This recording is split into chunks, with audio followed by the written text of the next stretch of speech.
ვცდილობ რომ გავიღვიძო და მე უნდა ვეცადოთ რომ მესტიაში წავიდეთ. ნახოთ აბა, დღევანდელი დღე როგორ დასრულდება.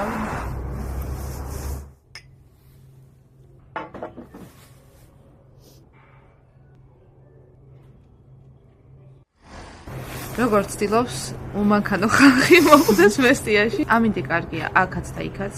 მაგრამ ეგჯერ არაფერს არ ნიშნავს. ასეთ დროსაც გადადებულა ხოლმე ფრენები. წინ გვაქვს გეგმაში ირმა, ოღონდ გული არ გაგისკდეს 54 ოჯახი.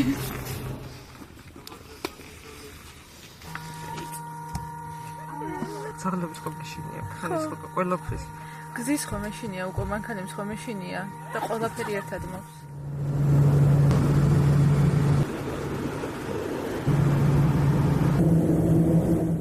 ადი დედა.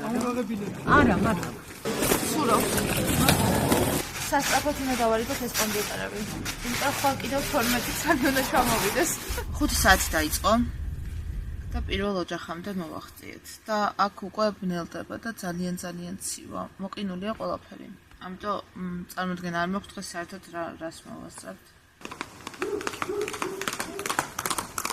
ზამთარში მუშაობა ზოგადად ძალიან რთულია. სიცივეს რო თავი დავანებოთ რთულ გზებს და ასე შემდეგ, მალე რო ღამდება, ფაქტობრივად ნახევარ სასწრაფ რა, რასაც დღის განმავლობაში ვასწრაფთ ხოლმე. ისეთი ისარი ასპირობები. დეტები რომ ვიდიან უკან აღარ ბრუნდებიან. ეგ ძალიან სევდიანია.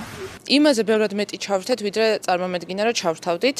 თან ძალიან რთულ გზებზე, არ ვიცი, დათო რო არ ყავდეს აქ რა გვეშველებოდა.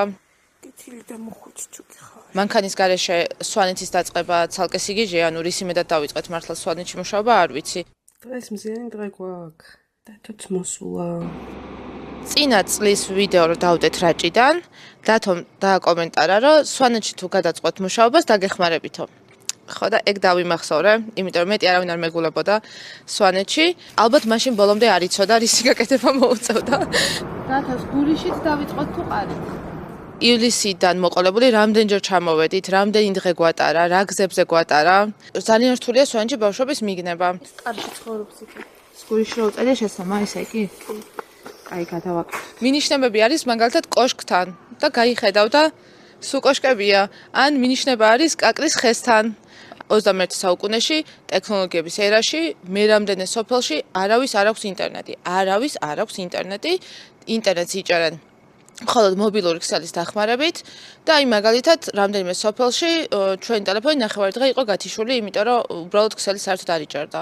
ან უწევთ რომ იპოვონ ერთი რაღაც მაღალი წერტილი, იქ დადონ ტელეფონი და იქიდან გააზიარონ ინტერნეტი და არ ვიცი, მოკლედ ძალიან უთანასწორო და არათანაბარ პირობებში უწევთ მათ გასდა და ისეთი ინტერესიანი ბავშვები გავიცანით გუშინ, მართლა გაკვირვებულები ვუყურებდით, იმდენი რამის მოხერხება შეუძლიათ ამ არარსებული რესურსების ფონზეც კი.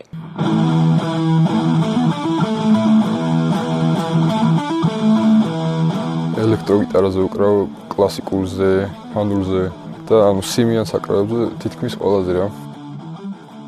რადიკალური ცვლილება მოხდა ფოლკლორიდან მეტალამდე და მინდოდა რომ ჩამეწერა მუსიკას სხვადასხვა ინსტრუმენტებზე და ამისთვის ძალიან დამეხმარება კომპიუტერი. არც მასწავლებელი არ მყოლია უბრალოდ ჩემთვის წავყვაფელი და ამის დახმარებით უკვე შევძლებ რომ უფრო უკეთ განვითარდე რა. გავდიოდი კურსებს web development-ზე. კომპიუტერი არ მქონდა რომ მეცადა რა, ან გონებაში, ან რაღაცა ფორმით ვიმახსოვრებდი.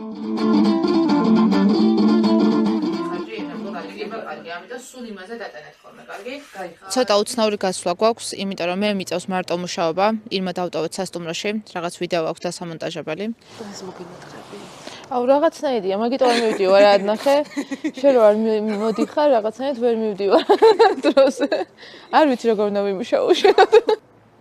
ანუ ეხა ირმას არ უნდა დაურეკო ხოლმე, რომ შემოვიდე. კარგად. დავჭით მე და მასი სასტუმროში. არ მომეწონა მოკლედ ესე მუშაობა რა.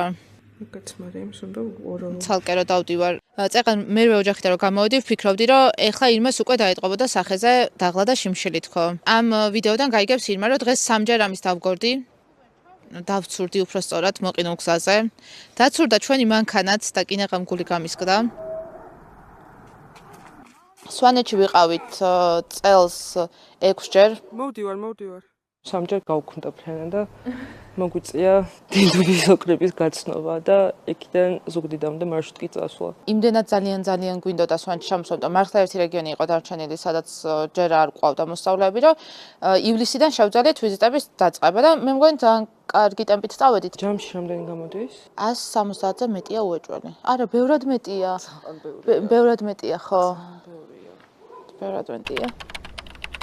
ცოტა კი არ მჯერა.